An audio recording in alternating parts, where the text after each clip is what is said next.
जब भी हम वेस्ट एशिया में भारत के सबसे क्लोज अलाइज की बात करते हैं तो सऊदी अरेबिया, यूएई या ईरान जैसी कंट्रीज़ के नाम सामने आते हैं। लेकिन एक छोटा सा कंट्री जिसका नाम ज़्यादा हाईलाइट नहीं होता, क्वाइटली इंडिया का मोस्ट रिलायबल, मोस्ट स्टेबल और मोस्ट स्ट्रेटेजिक पार्टनर बन चुका है, वो है ओमान। इस पार्टनरशिप को शायद मीडिया में उतनी कवरेज नहीं मिलती हो जितनी मिलनी चाहिए। ना ये किसी ब्रेकिंग न्यूज़ का हिस्सा बनता है, ना किसी डिप्लोमेटिक फ़ोटोज़ इस दोस्ती को डिफाइन करती है।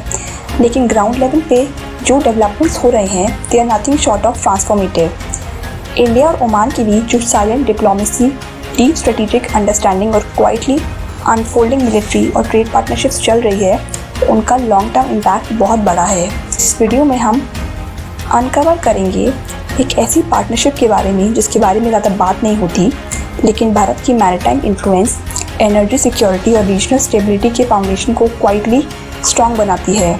हम बात करेंगे इंडिया ओमान रिलेशंस की एवोल्यूशन की, क्यों Oman India's West Asia policy के लिए इम्पॉर्टेंट है, डुक्कम पोर्ट का क्या स्ट्रेटेजिक वैल्यू है और कैसे ओमान चाइना या यूएस की क्लोज होते हुए भी इंडिया के साथ अपने रिलेशंस डीपन कर रहा है। ये एक ऐसी पार्टनरशिप है जो लाउड नहीं है लेकिन लाउड इम्पैक्ट डाल रही है, स्पेशली जब भारत अपनी मैरीटाइम रीच, एनर्जी प्लानिंग और स्ट्रेटेजिक पोजीशनिंग को नेक्स्ट लेवल पर ले जा रहा है। चलिए शुरू करते हैं। भारत और ओमान का रिलेशन सेंचुरीज पुराना है, पहले ट्रेड के थ्रू और अब स्ट्रेटेजिक इंटरेस्ट के थ्रू। ओमान एक ऐसी गल्फ कंट्री है जो कल्चरली भी क्लोज है और डिप्लोमेटिकली भी मैच्योर है। ओमान पहला गल्फ नेशन है जिसके साथ इंडिया ने 2005 में डिफेंस कोऑपरेशन साइन किया था और तब से लेके आज तक टाइज सिर्फ डीपन हुए हैं। ओमान में आज भी lakhs of Indians peacefully reside करते हैं और उनके थ्रू इंडिया और ओमान के बीच एक कल्चरल बॉन्ड भी मेंटेन होता है। लेकिन ये रिलेशन अब सिर्फ डायस्पोरा तक लिमिटेड नहीं, ये स्ट्रेटेजिक लेवल पे गेम चेंज कर रहा है। भारत के लिए वेस्ट एशिया में 3 मेजर गोल्स है: energy security, maritime dominance and geopolitical balance. और इन तीनों गोल्स को पूरा करने के लिए ओमान एक की पार्टनर बन चुका है। ओमान का ज्योग्राफिकल पोजीशन यूनिक है, वो स्ट्रेट ऑफ हॉर्मुज के बाहर है जहाँ से दुनिया का 30% ऑयल पास होता है। मतलब अगर गल्फ रीजन में कॉन्फ्लिक्ट भी हो जाए तो ओमान रिलेटिवली सेफ जोन है। इसलिए इंडिया वहाँ स्ट्रेटेजिक ऑयल रिजर्व्स बना रहा है ताकि अगर कभी ऑयल रूट्स ब्लॉक हो जाएं तो भारत के पास बैकअप हो। ओमान का डुक्कम पोर्ट एक गेम चेंजर है। ये एक डीप सी पोर्ट है जहाँ इंडियन नेवी की वॉरशिप्स रिफ्यूल और रिपेयर कर सकती हैं। इस पोर्ट के एक्सेस के बाद इंडिया ने अपनी मैरीटाइम आउटरीच एक्सपैंड की, not just in Gulf but East Africa, Red Sea और even towards South East Asia. India ने 2018 में लॉजिस्टिक सपोर्ट एग्रीमेंट ओमान के साथ साइन किया, जिसके अंडर इंडियन नेवी को फुल एक्सेस मिल गया डुक्कम पोर्ट पे। इसका मतलब है इंडियन शिप्स यहाँ रीस्टॉक, रिफ्यूल और रिपेयर हो सकते हैं without needing special permission. Indian Oil ने ओमान के साइपेम के साथ मिलकर डुक्कम में स्ट्रेटेजिक ऑयल स्टोरेज फैसिलिटी बनाना शुरू किया। ये रिजर्व भारत को फ्यूचर एनर्जी शॉक से बचाएगा। Duqm is far from conflict zones, so it's a safe backup.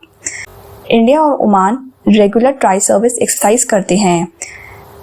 Al Najah army, Naseem Al Bahr navy और ईस्टर्न ब्रिज एयरफोर्स। ये एक्सरसाइजेस सिर्फ कोऑर्डिनेशन नहीं, इंटर ऑपरेबिलिटी का भी सिंबल है। Indian Navy has started using Duqm as a maritime surveillance hub. Coastal radar systems और satellite data share हो रहे हैं, specially in gulf of Aden and Arabian sea region जहां चाइना और पायरेट्स एक्टिव होते हैं। इंडिया और ओमान ने एनर्जी कॉरिडोर्स, पेट्रोकेमिकल हब्स और शिपिंग अलायंसेस एक्सप्लोर करना शुरू किया है। डुक्कम इंडस्ट्रियल जोन में इंडियन कंपनीज को प्रायोरिटी मिल रही है to set up operations. PM Modi और एनएसए अजीत डोवाल दोनों मल्टीपल बार ओमान विजिट कर चुके हैं। ओमान भी इंडिया को अपना डिफेंस डायलॉग पार्टनर मान के रेगुलर कोऑर्डिनेशन करता है। इसका इम्पैक्ट है smooth military cooperation without media noise. Oman के लिए इंडिया सिर्फ एक लार्ज मार्केट नहीं, एक रिलायबल और रिस्पेक्टफुल पार्टनर है। भारत ने कभी भी ओमान के इंटरनल पॉलिटिक्स या रिलीजन में इंटरफेयर नहीं किया, अनलाइक यूएस या चाइना जो हमेशा अपने इंटरेस्ट पुश करते हैं। India is one of the fastest growing economies. Oman के लिए ये इकोनॉमिक डाइवर्सिफिकेशन का मौका है, स्पेशली पोस्ट कोविड और ऑयल प्राइस शॉक्स के बाद। इंडियन ओमान को फार्मास्यूटिकल्स, फूड ग्रेन्स और टेक एक्सपर्टीज सप्लाई करता है। ये ओमान के लिए लॉन्ग टर्म सपोर्ट बन गया है।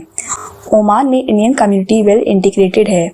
ये कल्चरल बॉन्ड को और स्ट्रेंथन करता है। डुक्कम से इंडिया सिर्फ गल्फ को नहीं मॉनिटर करता, ये बेस साउथ ईस्ट एशिया के मलक्का स्ट्रेट और ईस्ट अफ्रीकन कोस्ट के लिए भी आइडियल है।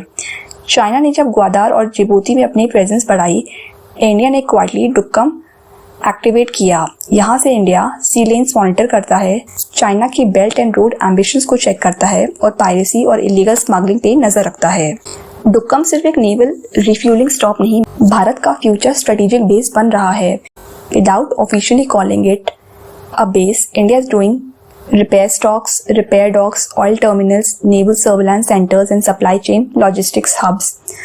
ओमान और इंडिया मिलकर डुक्कम को एक energy plus military hybrid zone में बदल रहे हैं। ये इंडिया को पावर प्रोजेक्शन का साइलेंट एज देता है बिना किसी लाउड स्टेटमेंट के। ओमान और भारत का रिलेशन किसी न्यूज़ हेडलाइन का हिस्सा नहीं बनता, लेकिन ये साइलेंटली इंडिया की स्ट्रेटेजिक एम्बिशंस को एंकर करता है। डुक्कम जहां से भारत अपनी एनर्जी सिक्योरिटी और मैरीटाइम प्रेजेंस दोनों स्ट्रेंथन करता है बिना किसी मिलिट्री एग्रेशन के। और जब कल को दुनिया मैरीटाइम रूट्स पे फाइट करेगी, भारत क्वाइटली प्रिपेयर्ड होगा थैंक्स टू इट्स सीक्रेट पर स्ट्रॉन्ग पार्टनर ओमान। आपको क्या लगता है इस पार्टनरशिप के बारे में? अपने थॉट्स कमेंट सेक्शन में शेयर करें। अगर आपको ये वीडियो वैल्यूएबल लगा हो तो वीडियो को लाइक करें, शेयर करें और चैनल को सब्सक्राइब करें।